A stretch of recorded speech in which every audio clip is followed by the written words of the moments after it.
5 level dalam kita membangun sebuah bisnis. Tentunya membangun sebuah bisnis itu nggak secara langsung, secara instan, tapi kita akan membangun sebuah bisnis dengan cara merintis.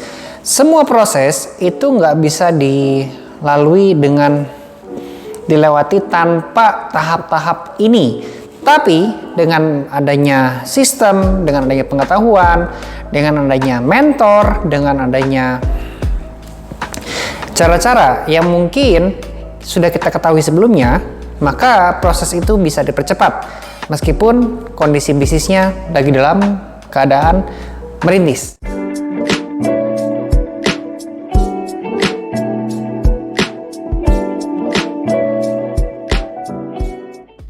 Kita mulai. Level 1 adalah level inisial, di mana dalam sebuah bisnis itu masih berantakan.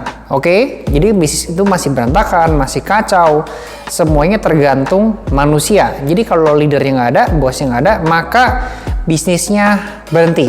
Seperti itu guys, ya. Atau kita masih ketergantungan sama tim yang sudah terlalu senior, mungkin seperti itu. Yang kedua, level 2 ya. Level 2 disebutnya adalah disiplin proses. Apa yang dimaksud dengan disiplin proses? Disiplin proses adalah sebuah keadaan di mana perusahaan ini, bisnis Anda sudah memiliki yang namanya cash flow. Ya, sudah punya cash flow, sudah punya flowchart, sudah punya SOP, sudah ada penjualan, namun sudah punya laporan juga, dan biasanya tuh UMKM masih banyak di dalam posisi ini.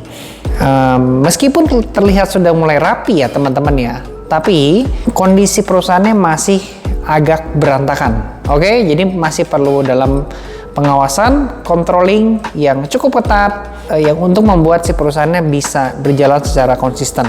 Oke, sekarang kita masuk di level yang ketiga.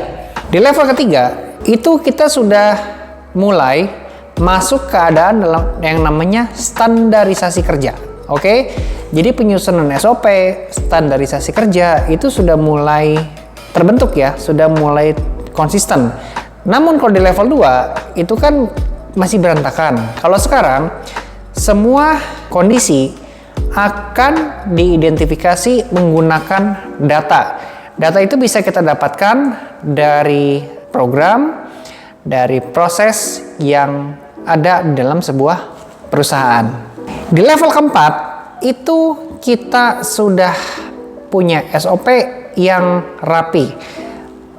Masalah itu biasanya pasti terjadi dalam setiap perusahaan ya. Masalah itu terjadi. Cuman yang perlu kita ketahui bagaimana caranya untuk kita bisa mengatasi masalah itu dengan cepat.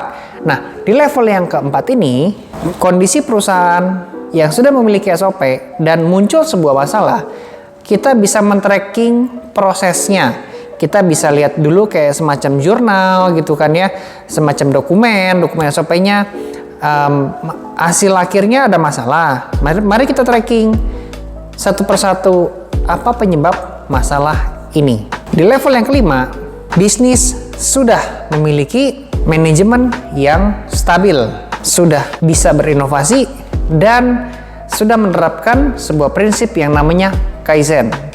Jadi setiap harinya ada perbaikan. Biasanya kalau bisnis sudah di level yang kelima ini, sudah wajib harus scale up. Ya, kalau nggak scale up atau tidak bertumbuh, itu bisa mati terlibat sama kompetitor.